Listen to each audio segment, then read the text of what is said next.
দেখতে পাচ্ছেন হাট আমাদের স্থানীয় এলাকা। এখানে আমরা কারের করি। দেখা যাচ্ছে কি অনেক সুন্দর দৃশ্য।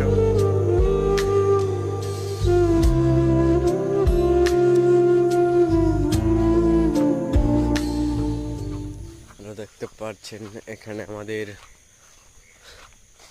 অনেক সুন্দর একটি পরিবেশ। এখানে দেখেন লাউ গাছ,